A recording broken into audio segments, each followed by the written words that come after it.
So there he is right there.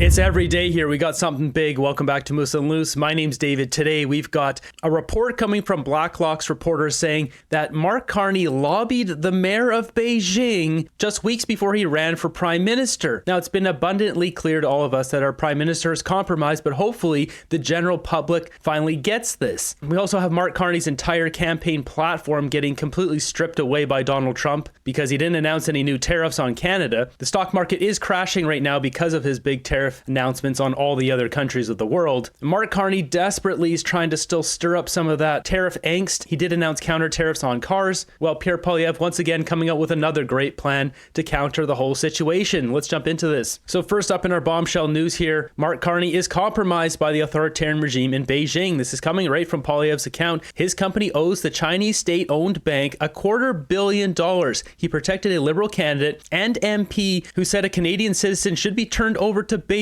for a bounty, and now we find out that he lobbied the Chinese government just weeks before becoming PM to deepen cooperation. The Carney Liberals can't be trusted to keep Canadians safe. They don't deserve a fourth term. Here it is on Blacklock Reporter's website. Prime Minister Mark Carney, only weeks before seeking Liberal leadership, lobbied Beijing's mayor to deepen cooperation, according to Chinese account of meeting disclosed yesterday by the Epoch Times. Carney lobbied as chair of Brookfield Asset Management, though cabinet at the time had censored China for unfair trade practices that would cripple our industry. We see comments like this, you're invested in Mark Carney's company. It just shows there's a lot of Canadians that are they're dumb. He's referring to the ETF index fund that he sold, which encompasses all the largest companies in the index fund. So no, he didn't invest in Mark Carney's company. Brookfield was a part of the ETF. Keep his feet to the fire. Canada comes first, not his financial gains and not his connections to China. Mark Carney is deeply compromised with China. He cannot be our prime minister. Carney seems as crooked as they come, blames the loyalty to the CCP banked bounty hunter. Exactly. Sounds like a direct national security risk to the United States. Noted. So Andrew Haynes posting this, a mega thread on the Mark Carney and the Chinese Communist Party. He says, have you ever heard Mark Carney say anything critical of the People's Republic of China or the Chinese Communist Party? No, not once. He's not mentioned the Chinese tariffs. There's no talk of it at all. It's only YouTubers who are talking about the Chinese tariffs on canola, on seafood, etc. Those jobs and livelihoods are getting destroyed too. The government doesn't even want to talk about Mark Carney. Nope. We heard Mark Carney make a statement on security and defense challenges Canada and the West have with China.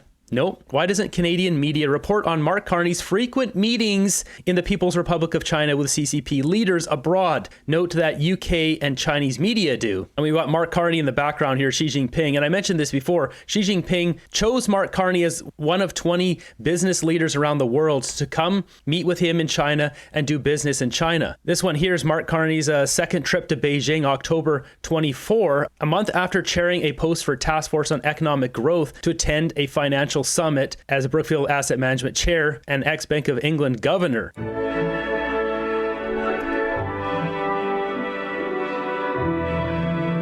So there he is right there.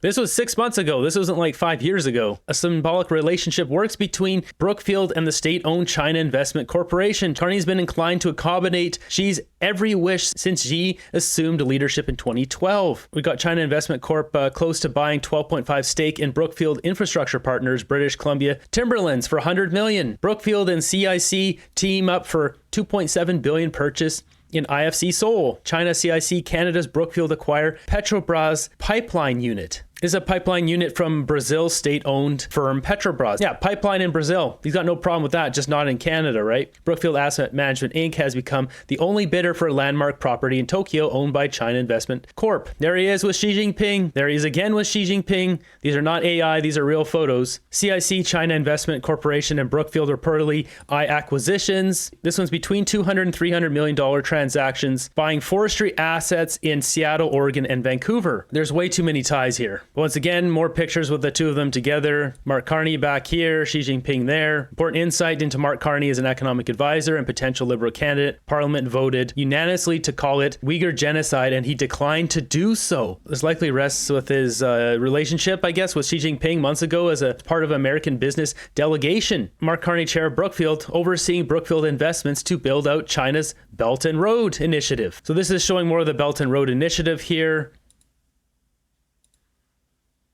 Mark Carney is called, whatever this is, a rock star economist by Shanghai-based Lekai Media, part of Shanghai Media Group, one of the largest state-controlled media conglomerates of the People's Republic of China. Had the head of State Administration of Foreign Exchange met with Mark Carney, chairman of Brookfield. Xi desperately needs foreign capital to sustain regime. Mark Carney is now being endorsed worldwide as a future leader of the Liberal Party. Canada, CCP dominated Chinese media outlets, particularly the party's mouthpiece. So here's Mark Carney getting endorsements from the CCP. Come on, CBC watchers, it's time to wake up. Nothing out of the ordinary, really. Just Mark Carney hanging around China Chamber of Commerce and UK meetings, having private chats with some of the most senior Chinese Communist Party officials. Compromise Carney. Here we got Carney on the screen. We've also got Dominic Barton. Mark Carney at the China Development Forum 2024 in Beijing. It's a good thing the Chinese yuan became a global reserve currency.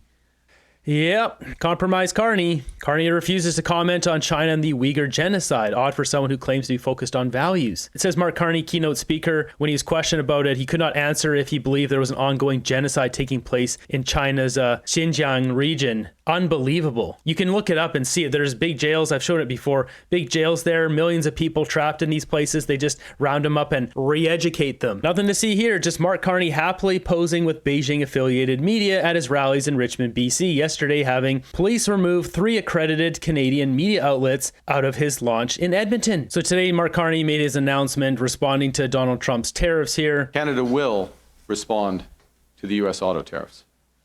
And today I'm announcing that the government of Canada will be responding by matching the U.S. approach,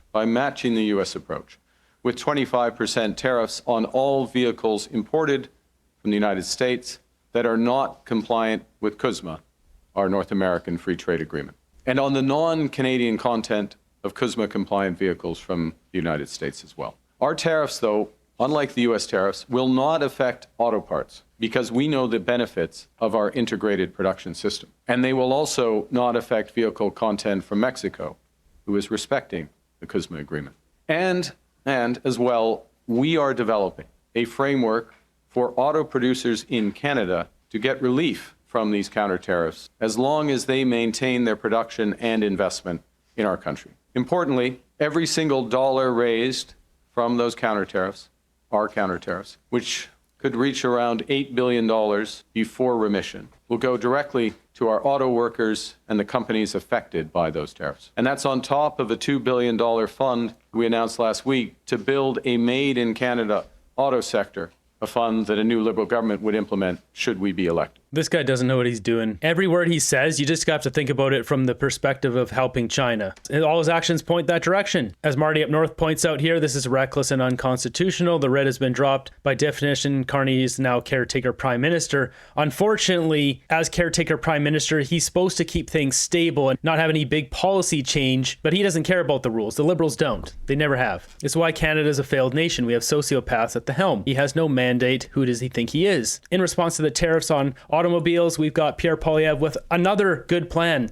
to help Canada and Canadians. We need to protect auto workers in Oshawa, Cambridge, Brampton, Windsor, Essex, St. Catharines, Oakville, Alliston, Woodstock, Ingersoll, and elsewhere. That's why I'm announcing today that a new Conservative government will eliminate the federal sales tax on Canadian-made automobiles. Everyone who's looking to buy Canadian, to support Canadian workers, will be able to save money as a result of this announcement. Axing the GST on a $50,000 Canadian-made automobile will save $2,500 to the car buyer. By saving cash-strapped Canadians' families their hard-earned money, we will increase demand for Canadian-made cars and keep more workers on the job. And I'm calling on the premiers to match our policy and remove their portion of provincial sales tax on Canadian-made automobiles. This will have the double effect of supporting workers in the auto sector and also tackling the Liberal inflation crisis that has made everything more expensive. Both federal and provincial sales taxes, were they removed, would save up to $7,000 for the purchase of the average $50,000 car. That's huge. That would save the industry, because if the prices go up, people don't buy cars. Smart move. It's $120,000 for a Ford truck right now. How much has that gone up over 50 years? When does it stop? It's crazy. I mean, the prices are insane. Who can afford any of this stuff? Next up, we got Doug Ford reacting to Trump's tariff announcement. You can see Doug Ford deflating in real time. I think that's good news, actually. When we aren't named on that list, I think just communicating with the American people. He's talking about the big tariff list that had all the different countries and the counter tariffs. Communicating with some of the largest companies and their CEOs that have facilities here and in the U.S. I think that's a positive sign. But in saying that, let's see what happens. This can change again, hour by hour, day by day. He looks stunned. Carney is extremely upset. We got Cat Canada posting this clip here. It says, Mark Carney wants to reimagine the Canadian economy in the face of Trump tariffs. Does anyone else get an extremely unsettling feeling the WF globalist types say they want to reimagine something? Talked about how long and hard the road could be for Canadians if Mr. Trump keeps these tariffs in place. How long and hard, and is Canada headed towards a recession? Well, look, I think it starts with what the implications of these tariffs, yesterday's tariffs, which affect all economy, virtually every economy in the world, means for the global economy and the U.S. economy, which is slowing, U.S. economy where inflation is starting to pick up, where financial conditions are going to start to tighten, and a U.S. economy which has a possibility of tipping into recession themselves. So it starts there. It is usually the case that when the United States has a recession, that it's very difficult for Canada to avoid something similar. There's been exceptions to that. With the financial crisis, 2008-9, when I was governor, we avoided a recession. We need to take This guy just loves to pump his own tires, doesn't he? Action now for short-term support and reimagine our economy for the medium term. And I won't go through the list of things. You personally have had to hear them a few times, but it is about that one Canadian economy, and it's about building everything from homes to new energy infrastructure to new ports and trade infrastructure. All with China as a big partner in this, right, Mark? By doing that, and by doing that in a way that is as coordinated and impactful and immediate as possible, we create a real possibility, in fact, probability. It's not just right for the medium term, but it's right for the short term. And that, in many ways, is what's at stake right now. Yes, we have to respond to the U.S., and we are responding appropriately. Yes, absolutely, first and foremost, protect our workers. But we need to do much more than that, which is to build this economy. And in doing that, we can avoid the slowdown that is coming. Well, we can do better than the United States. This guy is so delusional. Yep, because this is what Carney is thinking. In his book Values, Building a Better World for All, Mark Carney, former governor of both the Bank of England and Bank of Canada, claims that Western society is morally rotten, that has been corrupted by capitalism, which has brought about a climate emergency that threatens life on Earth. This, he claims, requires rigid controls on personal freedom, industry, and corporate funding. He's not the white knight or the green knight or whatever the liberal supporters want to call him. He's compromised Carney. Reckless WF puppet. Never let this creep reimagine anything for Canada. Check out this clip here as oil exec is posting. Mark Carney, our relationship is over. Also, Mark Carney, the U.S. is definitely our ally, most important security partner, and our largest trading partner. That the relationship that Canada had with the United States is now over. Is the U.S. still our ally? The U.S. Absolutely. Look, the U.S. is absolutely our ally. It's our ally in security and defense partnerships. It's our most important security ally. For example, it's still, even with these tariffs, the largest trading partners. The point I made last week.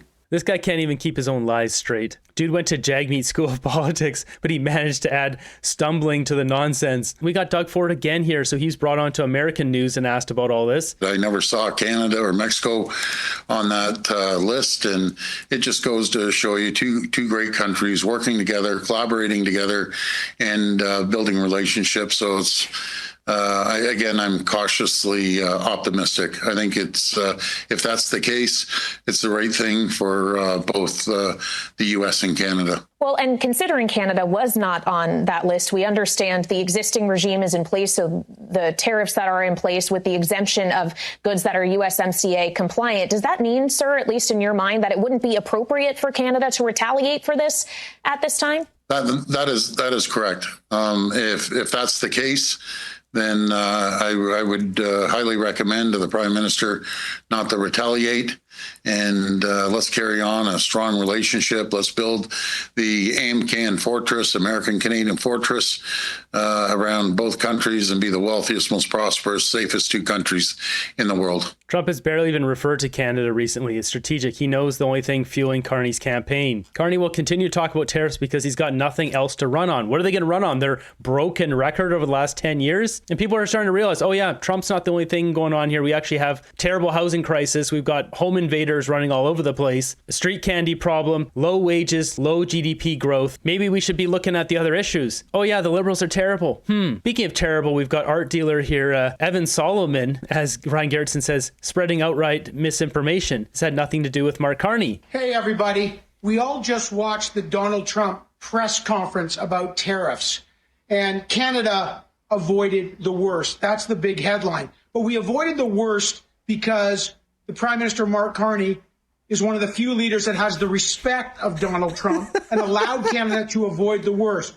But the Trump... Based on what? What has he respected him for? Nothing. Threat remains, even if we avoid the worst of the Trump tariffs. And remember, the threat to our steel, our aluminum, our auto industry, and other industries very much remain. This is just one day. The uncertainty continues. But we've got to stick together, remain Canada strong, and keep on building. This is just the start. Yeah, okay. We don't know what's going on in the back end. Does one side have dirt on the other? Do they both have dirt on each other? Is Trump strategically pulling things back here? Influence our election less? Who knows? Next up, we got Tamara Lynch here, found guilty of mischief in Freedom Convoy trial. So right now, they're still, as I'm recording this, they haven't found out what their sentence is. This is absolutely ridiculous. We have Palestinian protesters banging drums all hours of the day in the streets, blocking roads. How is any of that different than honking horns and trucks blocking roads? And that Freedom Convoy hasn't been going on for a year and a half. We have a two-tier policing system in Canada. That's what we have. On top of that, Freedom Convoy wasn't climbing up on buildings, lighting off smoke grenades, doing a bunch of legal stuff. We have two-tier policing in our country. What an absolute disgrace. All you have to do is compare Freedom Convoy to Palestinian protest movement to see the glaring hypocrisy of our justice system. Does this mean that we can start prosecuting our leaders for pro-Palestine for their endless rallies and public disruption? If they're claiming that it disturbed the Ottawa residents by honking the horns, so are those giant drums and giant speakers that are blaring out in the streets. Next up, we have Susan Holt, the Premier of New Brunswick, looking to sell 10 Tesla cars the province owns because she's insane. How many Teslas does the government here in New Brunswick have? And if you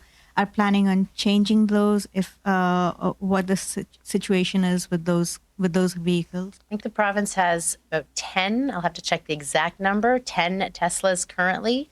And we've started the process to explore the price we could get from them in the market and whether that would represent a loss. Right now, they're sitting in a parking lot not being used. And so it's value lost, and it's something we're looking into. This doesn't help anyone. Our economy is about to be destroyed, and this performative BS is the best things Canadians can hope for. We are screwed. I thought the government wanted to save the planet with EVs. I mean, they spend so much of our money on EV plants, battery plants, and now they're selling the Teslas? And check out this. We got Palestinian protester records himself stealing and disposing of conservative lawn signs.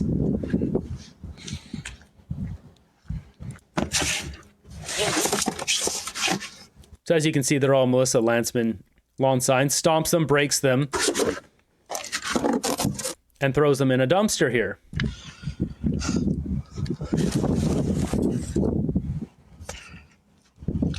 Okay, that's against the law. Here's his Instagram account, Petros for Palestine. Once again, like all the cowards, they never show their face because they know they break the law all the time. There's no photos in here. We got this clip here where Mark Carney essentially slips up, admitting he thinks he's going to win the election. As well, what was also progress in the call the President and I had last week is this agreement that we will sit down, future Prime Minister and him as President will sit down and begin negotiations on the overall economic and security partnership with Canada. It's funny, he did that. Trump also did that. People are saying rigged, fixed. I mean, we just got to make this too big to rig. Everyone's got to get out and vote. Everyone's got to tell everyone they know, get out and vote. Vote blue, vote conservative. This big blue wave needs to wash away the Liberals.